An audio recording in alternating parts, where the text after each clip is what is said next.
For the Sabbath Sunday upload, we have a classic talk by the Venerable Archbishop Fulton Sheen. Subject is temptation. We often think of temptation in terms of sexual immorality or similar kinds of things, but temptation is a much bigger and much more complex idea, and it's something we need to all consider in our day-to-day lives. So sit back and enjoy, and I'll see you in the coming week. Well, we introduced the subject of temptation by saying that today there is a grave psychological error abroad to the effect that if you have tensions, you're abnormal, and that therefore you ought to go to a psychiatrist. You're abnormal if you have tensions. There are certain tensions that are fundamental to human nature. They are natural to us, one, because we have a body which seeks one kind of pleasure, and then we have a soul, the mind, which seeks another kind of joy. They have different landing fields. In the morning, for example, the mind will say, get up, and the body says, don't get up, stay where you are. Did you ever hear the story about the Irishman that came over to this country and hired out to a farmer, and the farmer called him at 4 o'clock in the morning? And the Irishman said, what for? The farmer said, we're going to cut the oats. Are there wild oats, said the Irishman. No, said the farmer, they're not wild oats. He said, then why do you have to be snaking up in the dark all day?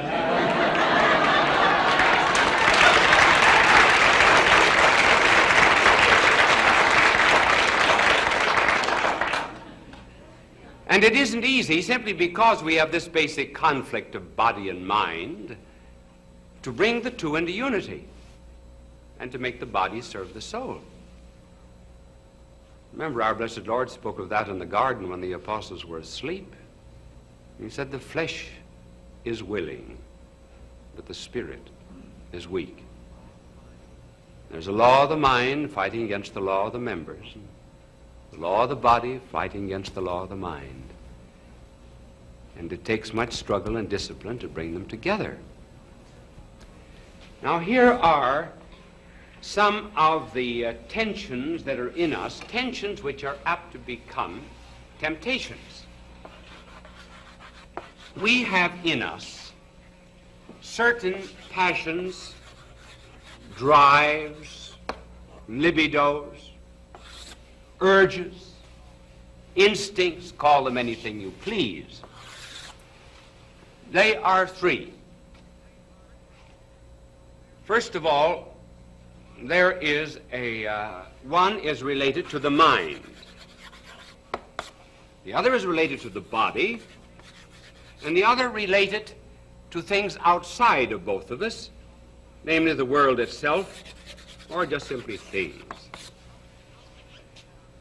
Now, if we did not have a drive or an urge or a passion in our mind and in our body and toward things outside of us, we would never perfect our personality.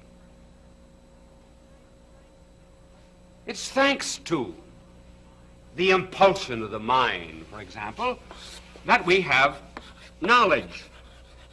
We seek to know truth.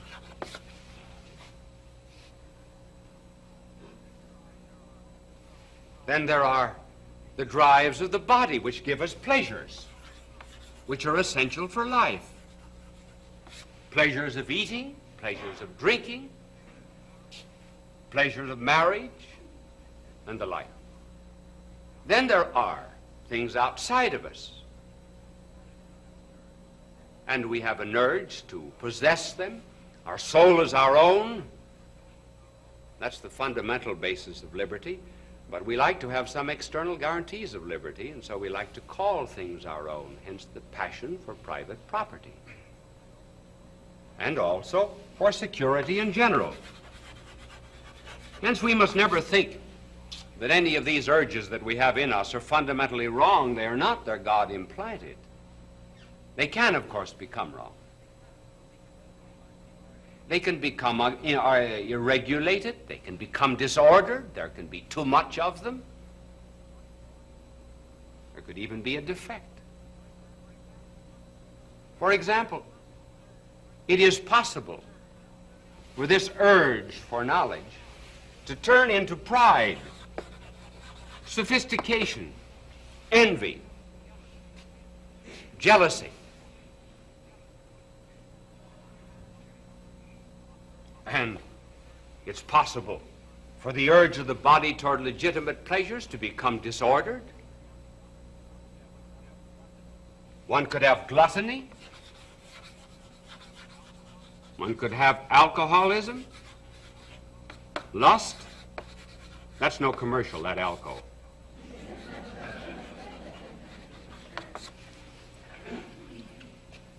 And then our drive for things could become disordered, and we could have greed, theft, avarice, envy of others' property, and the like.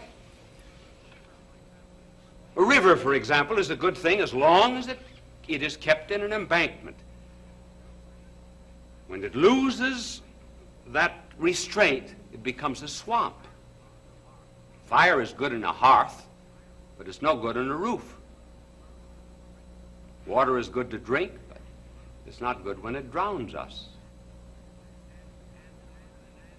Ants are good in an anthill, but ants are not good in... Are they? Make you too nervous. Took too long to follow that out. So that we have within us, therefore, certain urges which are all right, but we have to watch and control them. Now I'm going to tell you, as soon as my angel cleans the blackboard, and he does it instantaneously,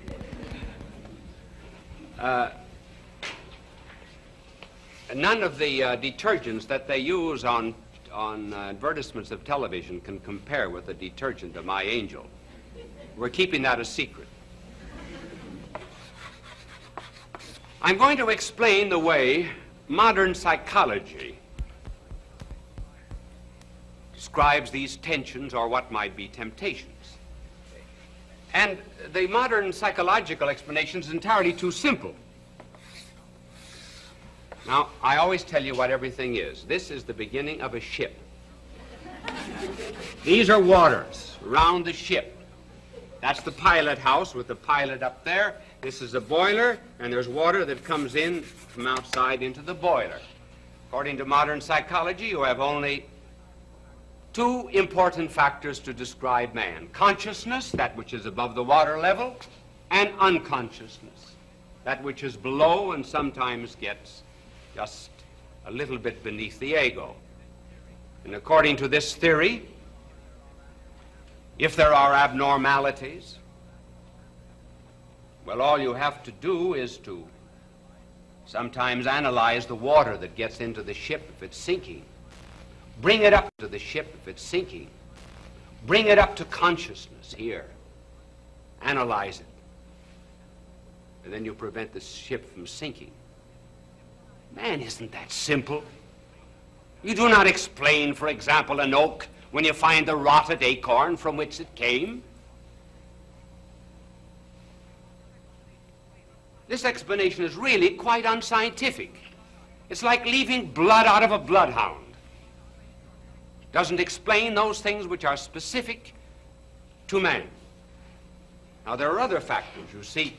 Now, here is the true psychological explanation. Here is the captain. Got to have a captain on a ship. Got to be a helm. Then there are sails. Remember that, those are sails. Then there's also a port. Looks like a bottle, doesn't it? And then in addition to that, there is a star. That star looks as if it had been out all night, doesn't it?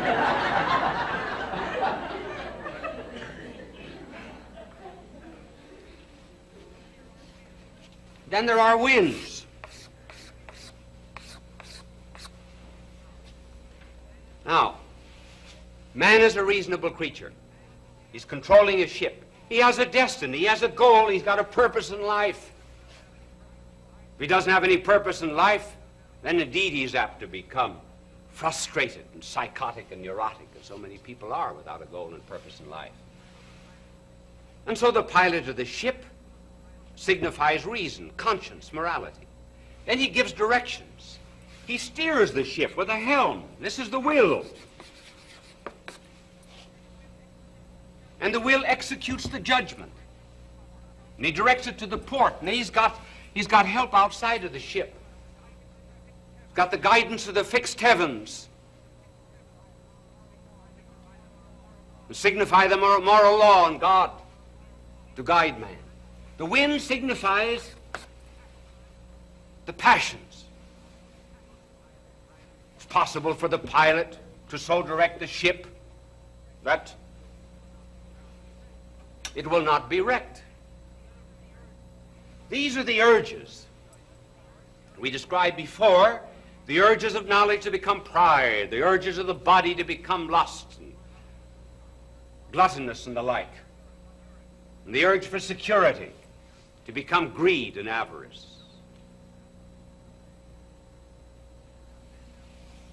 Man, therefore, is really quite a complicated being. Now, the problem is, what happens when we're tempted? And what are the stages of a temptation? Now, for example, here I am talking to you. You do not realize it, but there's a microphone whenever I'm on television that's only about 6 or 8 inches above my head. I do not know how often the sound man is tempted, the boom man. Casey let down the boom once, remember? Now, the boom man could let that down. Would the camera pick up the, is there a way of picking up the camera that's over my head, the boom? You see it? Now, he could let that down on my head any moment that he wants. I don't know whether he's tempted to do it or not, but at any rate, he's resisting the temptation.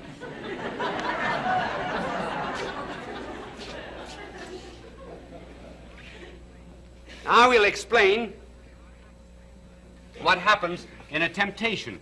You see, here's reason, and here are the passions and the senses, and after a while, when one begins to be tempted very strongly, reason is apt to become clouded, so that the senses and the passions become all important for the moment. We forget the moral law. We forget our education. We forget our destiny for the moment. But we're never tempted beyond our strength.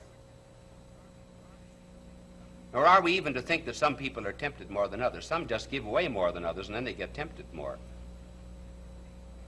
And then temptations vary with age. Generally in the young, it's temptation to lust. Middle age, it's the temptation to power, and avarice is the sublimation of both in old age.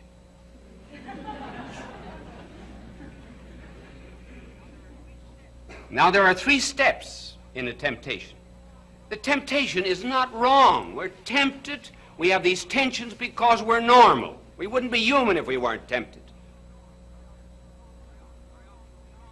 Very often, the stronger we are, the more we're tempted. Not just base temptations, but the temptations of our blessed Lord. Temptations in a very high level. Now, there are 3 stages. The first is suggestion. In other words, something comes to your eye, to your ear, to your memory, to your imagination. Second stage is delight. There's still no morality involved. In other words, it gives you pleasure. You think, oh, I'd like to have that. I'd like to do that. I'd like to steal that $1 million. What I could do with it. Still, there's no sin here up to this point. One can only sin with the will, consent. Now let me explain these 3 and explain them in an amoral fashion. First, let me explain it in terms of a woman dieting. She's resolved. Now, there's no morality involved in this, is there? This woman is dieting. She's resolved she isn't going to eat any more desserts. So she's out to dinner. A waiter comes along, offers her lemon meringue pie. He said, "Madam, would you like to have 250 calories?" That's a suggestion. She looks at it.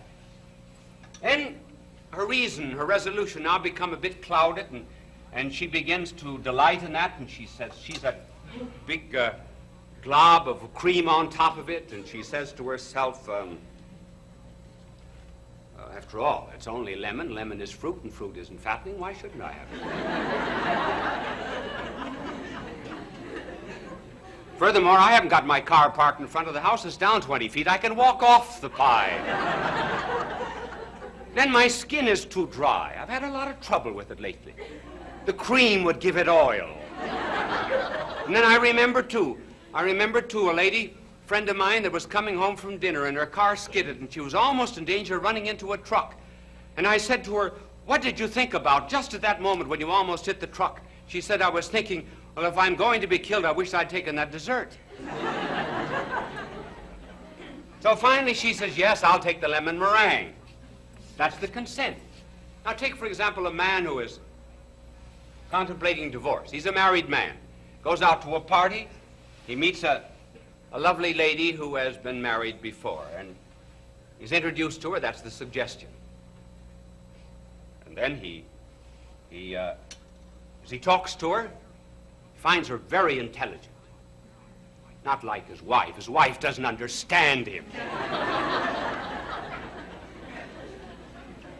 So he thinks, well, I'd like to have her to dinner, and he said to her, "Would you like to join my expense account?" And so at the table, he says to her, "What do you have for dinner?" And she said, "Well, I'll have some pâté de foie gras, and after that, some pheasant under glass, provided you're not saving the money to buy me a ring." So he finds her not only intelligent, but very humorous, and 6 months later, we read in the paper that that man and his wife have been divorced on the grounds of incompatibility. That's the consent. And so the temptations, therefore, are normal to every single person in the world. Blessed is the man who has suffered temptations, because when he overcomes, he's stronger. As you go up in life, this inkwell, for example, doesn't have any temptations. It's too simple. You get a living thing, a rose has much more resistance to meet. And a man, we have tremendous forces to meet, not only in this world, but even from the outer world, too.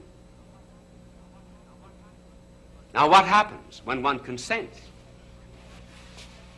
Remember, we said that before, in a temptation, the passions and the senses now began to overrule reason, and they sought some kind of deordination.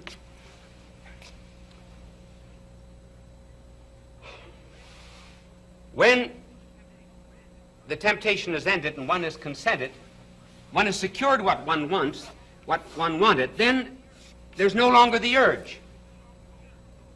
The chase is over when you've captured the rabbit. Then very often there follows a disgust because reason now sees things very clearly. That's why Judas, for example, after he had betrayed our blessed Lord, brought back the 30 pieces of silver. He had them hidden in the cincture of his robe, and anxious to get rid of them. He didn't want them. He loved silver beforehand. Now that he had finally resolved his temptation, he takes a knife and he rips open his cincture and throws the 30 pieces of silver sprawling and jingling across the temple floor. And he said to the authorities, "I have sinned against innocent blood." He no longer wanted what he had. He hated himself for it. And in that despair that some people have because they know not the mercy of God and they know only this world, despair of that kind draws people either to suicide or alcoholism. So Judas took the cincture, threw it over the limb of a tree on the edge of a precipice, and the cincture had been weakened by cutting out the 30 pieces of silver, and he fell down the precipice. His bowels burst asunder. Peter sinned too, but Peter went to the Lord and asked for mercy, which indeed Judas could have done. So temptations are part of life, and to remind us that they are, our blessed Lord himself was tempted. He was led by the Spirit into the desert, tempted not as we are. His temptation came from the fact that he was God in the form of man. And the devil offered him 3 shortcuts to the conquest of the world.